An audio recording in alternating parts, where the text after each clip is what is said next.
Actually, Danyos nga eh. Sinawalang bahala ko na. Lang, about sa Danyos, ba't kami magdadanyo sa inyo? Oh. Sinayang niyo yung oras namin kagabi. Sayang. Paano mo sabing sinayang, pre? Hmm? Ito ah. Ito lang ah, makinig ka muna. Makinig ka muna. Nag-call out kami. Then suddenly, nag-appear kayo sa hood namin. Ang tanong, paano nyo nalaman na kami yun?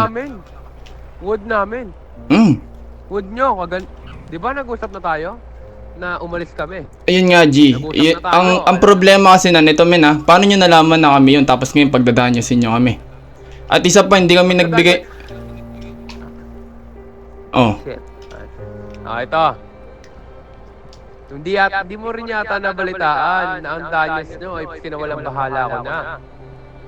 Oo nga, yun nga. Ang problema kasi, G, ito lang ah. Ang problema kasi sinabihan mo yung kapatid ko na kilalanin nila yung binabangga nila. Alam mo, G, yung pag-uusap na yun dapat kahapon, hindi naman talaga dapat ganito.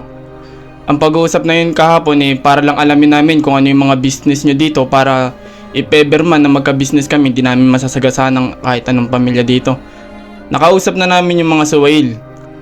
Then about doon, kumbaga, nakikipagkasundo kami sa pamilya dito na kumbaga magkasundo lahat para if ever na may bumaba na pamilya dito tapos ng garapal o ng balagbag ng kahit sinong pamilya dito pwede tayo magtulungan dito. Kaso iba yung dating sa inyo. Kumbaga parang binibig deal nyo pa. Diaz,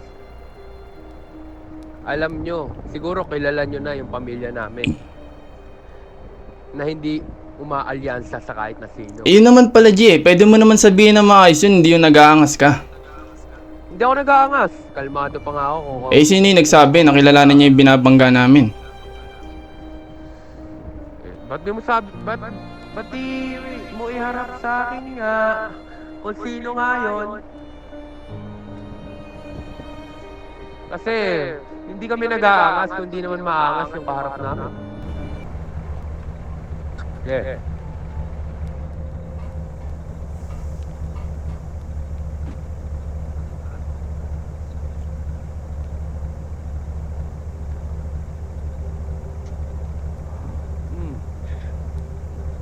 Medyo katapang. Ay, katapang, brother. Alam mo, tol, ang Eskara, pinanganak at mamamatay ng matapang talaga. Hindi sa kayabangan. Pero ganun talaga kami. Kung kilala mo kami, ganun talaga kami.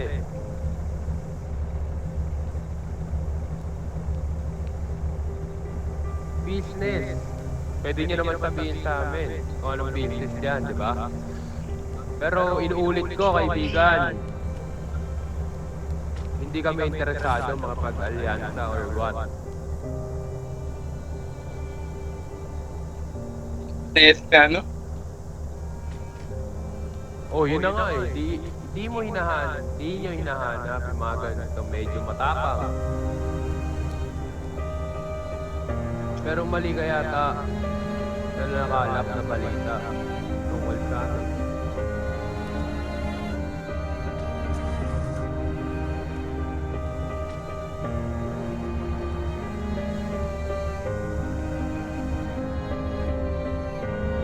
Eto, G, ang masama kasi ng G, hindi naman talaga namin kayo kilala kung nakikipag-alyansa kayo o hindi. Ang problema kasi, G. Sige. Brother. Kalat-kalat na naman. Kumakalat-kalat talaga yung mga kapatid mo. Ano ba gusto Uy, sabihan mo nga yun ang kulit, putang ina.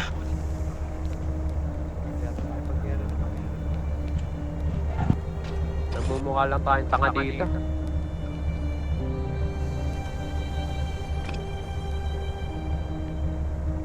Ba't nandito to isang kasama nyo? Dun ka na ba?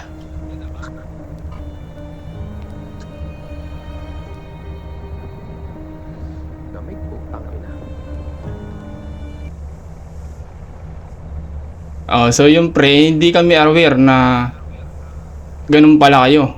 Pwede nyo naman sa amin sabihin ng maayos, kaso ang problema hindi maganda yung pagkakabigkas ng kapatid mo. Hindi ko alam kung sino sa kapatid mo yun. Hindi ba maganda? O hindi lang talaga maganda ang dating, iba lang ang dating sa inyo? Ikaw ba, brother, kung sasabihan kita, nakilalanin mo binabangga mo. O kilalanin mo kami, maayos ba dating sa'yo nun? Maayos. Maayos. Tinatanggap ko. Kasi nga, ganun din kami. Di ba? Yun nga brother hindi naman lahat ng pamilya katulad ninyo. Kumbaga magkakaiba tayo ng ano. Kumbaga syempre men, common sense mo na lang pre na gumamit ka ng maayos-ayos na salita. Pwede mo naman sabihin na ay pre, hindi kami ganyan. So iwas-iwasan nyo kami. Mag-adjust. Bakit? Kailangan ba lahat ng pamilya mag-a-adjust sa inyo?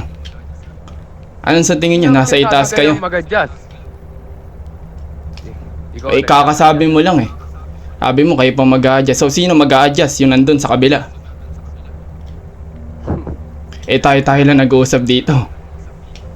Ganto na lang, brother. Kasi kami dito, hindi naman kami malakas. Hindi rin kami mahina. Pero kaya naming umubot ng 5.